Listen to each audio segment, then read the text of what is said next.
بسم اللہ الرحمن الرحیم نحمدہ ونصلی ونسلم علی رسولہ الکریم اما بعد۔ جس دن سے اللہ جل شانہ نے اس کائنات کی تخلیق فرمائی ہے، اسی دن سے اللہ جل شانہ نے مہینوں کی تعداد مقرر فرما دی ہے اور ان کے نام بھی متعین فرما دیے ہیں۔ ان عدۃ الشہور عند اللہ 12 شہرا فی کتاب اللہ یوم خلق السماوات والارض منها 4 حرم، کہ جس دن سے اللہ تعالیٰ نے زمین اور آسمان کی تخلیق فرمائی ہے 12 مہینوں کی گنتی اللہ پاک نے مقرر فرما دی ہے، جن میں سے 4 مہینے حرمت اور تقدس والے مہینے ہیں۔ وہ 4 مہینے رجب، ذی القعدہ، ذی الحج اور محرم کا مہینہ ہے۔ گویا کہ معلوم یہ ہوا کہ محرم الحرام کے مہینے کا تقدس اور محرم الحرام کے مہینے کی حرمت یہ روز اول سے ہی ہے۔ کسی خاص واقعے کے پس منظر میں اس ماہ محرم کی عظمت اور حرمت نہیں ہے، بلکہ اللہ جل شانہ نے روز اول سے ہی اس مہینے کی حرمت اور تقدس کو قائم فرمایا ہے۔ زمانہ جاہلیت میں بھی ان 4 مہینوں کی حرمت اور تقدس کا خیال کیا جاتا تھا کہ ان کی آپس کی جو قبائل کی جنگیں اور آپس کی جو لڑائیاں ہوتی تھیں وہ ان 4 مہینوں میں ان لڑائیوں سے اور جنگوں سے گریز کیا کرتے تھے، لیکن وہاں پر بھی وہ اپنی نفس کی خواہش پر عمل کرتے ہوئے یوں کیا کرتے تھے کہ جب ان کا آپس میں کوئی لڑائی کا معاملہ ہوتا تو وہ مہینوں کے اندر تقدیم اور تاخیر کر دیا کرتے تھے، ان کی ترتیب اپنی مرضی سے بدل دیا کرتے تھے، جس کے متعلق رب کائنات نے ارشاد فرمایا کہ انما النسیء زیادۃ فی الکفر، کہ یہ مہینوں کی ترتیب کو آگے پیچھے کرنا یہ کفر ہے۔ جس طرح کی ترتیب اللہ اور اللہ کے نبی نے بیان فرما دی وہی ترتیب اصل ترتیب ہے، اور اسی ترتیب کے مطابق مہینوں کی گنتی مقرر کی گئی ہے، محرم سے جس کا آغاز ہوتا ہے اور ذی الحج پر جا کر جو مہینے مکمل ہوتے ہیں۔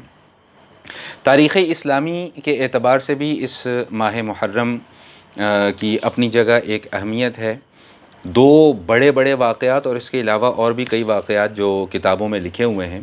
کہ یکم محرم الحرام جو ہے وہ سیدنا عمر فاروق رضی اللہ تعالیٰ عنہ کی شہادت کا دن ہے، اور 10 محرم الحرام سیدنا حسین ابن علی رضی اللہ تعالیٰ عنہما کی شہادت کا دن ہے۔ یہ ان دونوں شخصیات کی عظمت ہے کہ اللہ پاک نے ان دونوں حضرات کی شہادت کے لیے ایسے مہینے کو اور ایسے دن کا انتخاب فرمایا جو روز اول سے ہی اللہ کے نزدیک محرم اور تقدس والا مہینہ ہے۔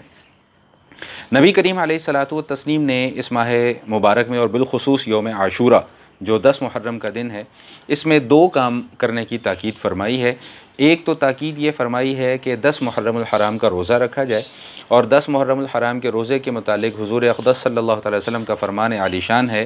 کہ میں امید رکھتا ہوں کہ یہ 10 محرم الحرام کا روزہ 1 سال کے صغیرہ گناہ انسان کے اس روزہ رکھنے کے سبب سے معاف ہو سکتے ہیں۔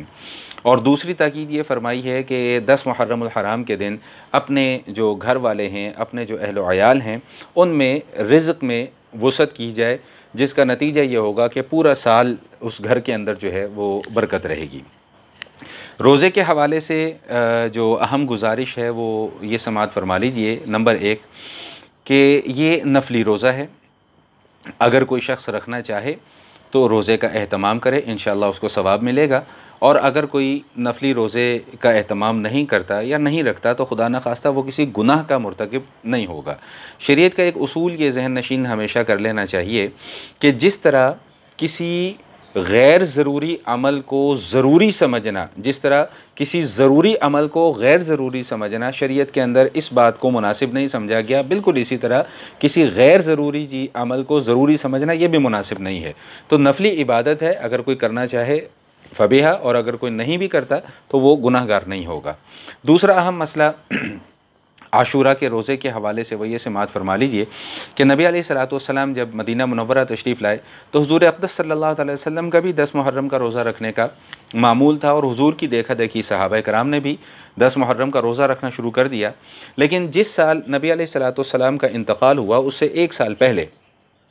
صحابہ کرام نے ہی نبی علیہ الصلوۃ والسلام کے سامنے یہ سوال پیش کیا کہ یا رسول اللہ،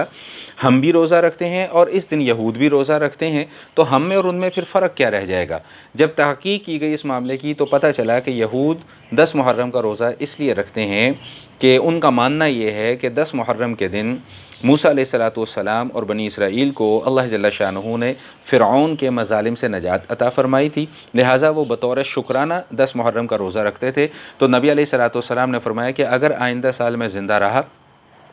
تو ہم ایک روزہ 10 محرم کا نہیں رکھیں گے، بلکہ اس کے ساتھ 9 محرم کا بھی روزہ ملا لیا جائے گا۔ لیکن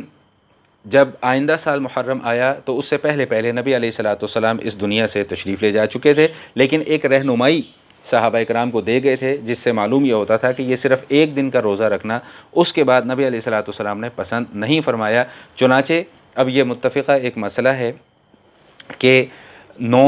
10 محرم کے روزے کے ساتھ 9 محرم الحرام کا روزہ بھی ساتھ ملا لیا جائے، اور اگر کسی وجہ سے کوئی شخص 9 محرم کا روزہ نہیں رکھ سکا تو اس کو چاہیے پھر وہ 10 محرم کے ساتھ 11 محرم الحرام کا روزہ بھی ساتھ ملائے۔ گویا کہ صرف ایک دن روزہ رکھنا جو ہے وہ ناپسندیدہ عمل ہے کہ اس سے یہود کے سے مشابہت سے بچنے کی وجہ سے نبی علیہ الصلوۃ والسلام نے آئندہ سال 2 روزے رکھنے کا حکم دیا تھا۔ تو بہرحال خلاصہ کلام یہ ہے کہ اس دن 2 کام کرنے کی تاکید ہے، ایک تو روزہ رکھنا جو کہ ایک مستحب اور ایک نفلی عمل ہے، اور دوسرا اپنے اہل و عیال پر رزق میں وسعت کرنا۔ اب رزق میں وسعت کے حوالے سے بھی